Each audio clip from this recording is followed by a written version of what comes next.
નમસ્કાર, આમ જોઈ રહ્યા છો નેશન પ્લસ ન્યૂઝ. હું છું આપની સાથે હેતલ ભગત. આગામી તારીખ 23 અને 24 સપ્ટેમ્બરના રોજ ટાઇકોન વડોદરાની ત્રીજી એડિશન યોજાશે, જેમાં 1000થી વધુ પ્રતિભાગીઓ, 100થી વધુ ઇન્વેસ્ટર્સ, 250થી વધુ સ્ટાર્ટઅપ, 60થી વધુ ઉદ્યોગો સહિત બિઝનેસ આંત્રપ્રિન્યોર્સ એક મંચ પર ભેગા થશે. આજ રોજ આ કાર્યક્રમની વિશેષ માહિતી આપવા માટે એક પત્રકાર પરિષદનું આયોજન કરવામાં આવ્યું હતું. આ સમિટમાં દેશભરના 33થી વધુ સ્પીકર્સ ભાગ લઈને પોતાના અનુભવો શેર કરશે. ત્રીજી ટાઇકોન વડોદરા 2025 સ્ટાર્ટઅપ્સના વિકાસને ટેકો આપવા માટે ટાઈ વડોદરાના સમર્પણને વિશ્વભરના ઉદ્યોગ અગ્રણીઓ, રોકાણકારો અને વિચારશીલ નેતાઓ સાથે જોડીને રજૂ કરે છે. અને આ ઇવેન્ટ એ ઉદ્યોગ સાહસિકોને વૃદ્ધિ, ભંડોળ અને વ્યૂહાત્મક ભાગીદારીની તકો શોધવા માટેનું એક અજોડ પ્લેટફોર્મ પૂરું પાડશે એવો આશાવાદ ટાઈ વડોદરાના પ્રેસિડેન્ટ મૌલિક ભણસાલીએ વ્યક્ત કર્યો હતો. સો ટાઇકોન 2025 વડોદરા ટાઇકોન 2025 એ આપણા માટે, વડોદરા માટે ખૂબ જ મોટું ઇનિશિયેટિવ છે.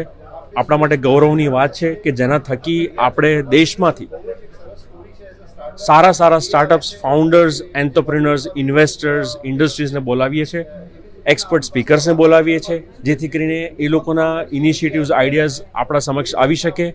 આપણે એમને એક તક આપીએ, ઇન્ડસ્ટ્રીઝની સાથે કામ કરવા માટે આપણે એમને તક આપીએ, ઇન્વેસ્ટમેન્ટ્સની આપણે એમને તક આપીએ, જેથી કરીને માર્કેટમાં પોતાના આઈડિયાઝ લઈ શકે, એ લોકોના પ્રોડક્ટ્સ લઈ શકીએ.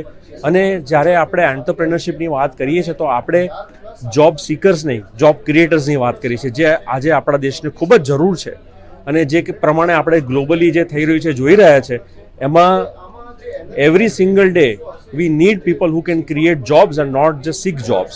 તો આ એક આપણો એક અભિગમ છે, એક ઓબ્જેક્ટિવ છે, જેના થકી આપણે વધુને વધુ જોબ ક્રિએટર્સ બનાવી શકીએ, એમને સપોર્ટ કરી શકીએ. તો વડોદરા ખાતે આપણે કરી રહ્યા છીએ, તો જેથી કરીને આપણા ગુજરાતના જ નહીં પણ ઇન્ડિયાના બેસ્ટ સ્ટાર્ટઅપ્સ, ફાઉન્ડર્સ, એન્ટરપ્રેનર્સ અને લીડર્સ આવી શકે અહીંયા. અને વડોદરા, હું એમ માનું છું, can become a melting pot of ideas and future initiatives. તો આપ સૌ આમાં જોડાઓ. આપને ખૂબ જ હાર્દિક આમંત્રણ છે અમારું, અને આપનો સપોર્ટ, સહયોગ મળશે તો આને વધુ સારું આપણે એક ઇનિશિયેટિવ, એક વધારે સારો શેપ આપી શકશું.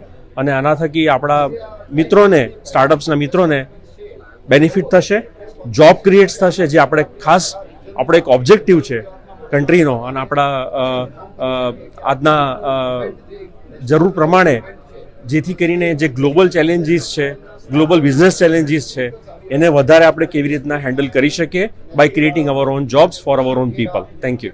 2 દિવસીય કાર્યક્રમમાં વૈશ્વિક સ્તરે પ્રખ્યાત એવા ઉદ્યોગ સાહસિકો, યુનિકોર્નના સ્થાપકો, નવીન વિચારકો અને અગ્રણી રોકાણકારોની ઉપસ્થિતિને પરિણામે પ્રતિભાગીઓને 42થી વધુ ફંડ હાઉસ સાથે પ્રત્યક્ષ જોડાણની તકો સાંપડશે. એટલું જ નહીં, પરંતુ 100થી વધુ રોકાણકારોની બેઠકો સ્ટાર્ટઅપ્સને તેમના સાહસોને મુખ્ય રોકાણકારો અને ભંડોળ સંસ્થાઓ સમક્ષ રજૂ કરવા માટે એક અસાધારણ પ્લેટફોર્મ પ્રદાન કરશે. 2 દિવસ દરમિયાન પિચથોન, હેલ્થ ટેક, ક્લીન એનર્જી, મહિલાઓની આગેવાની હેઠળના સાહસો સહિતના વિવિધ ક્ષેત્રોમાં 250થી વધુ સ્ટાર્ટઅપ્સનું પ્રદર્શન કરવામાં આવશે. સ્ટાર્ટઅપ એવોર્ડ્સ ઉત્કૃષ્ટ સાહસોને કુલ 5 લાખ સુધીના રોકડ પુરસ્કારો સાથે સન્માનિત પણ કરાશે એવી માહિતી કિન્નરી હરિયાણી દ્વારા આપવામાં આવી હતી. ટાઈ વડોદરા એ સ્ટાર્ટઅપ માટેનું એક પ્લેટફોર્મ છે, અને આની અંદર અલગ અલગ કોમ્પિટિશન્સ થવાની છે, જેમાં વુમન્સ માટેનો પણ એક પ્રોગ્રામ છે સ્પેશિયલી. અને નવો જે બિઝનેસ આઈડિયા હોય છે એને કેવી રીતના પ્રસ્તુત કરવો, જેનાથી ફંડિંગ પણ મળી શકે છે, ગાઈડન્સ પણ મળી શકે છે, અને પોતાના બિઝનેસનું એક્સપાન્શન કેવી રીતના કરવું, એના માટેની આ પૂરી ઇવેન્ટનું આયોજન અહીંયા બરોડામાં થયું છે. 22મી તારીખ અને 23મી તારીખે આ પ્રોગ્રામ અહીંયા સૂર્ય પેલેસ મર્ક્યુરીની અંદર થવા જઈ રહ્યો છે. Bureau report, nation plus news, Vadodara. સમાચારોના સતત અપડેટ મેળવવા માટે અમારી નેશન પ્લસ ન્યૂઝની યુટ્યુબ ચેનલને સબસ્ક્રાઇબ કરો, બેલ આઇકન દબાવો અને જોડાયેલા રહો ફેસબુક, ઇન્સ્ટાગ્રામ અને ટ્વિટર પર.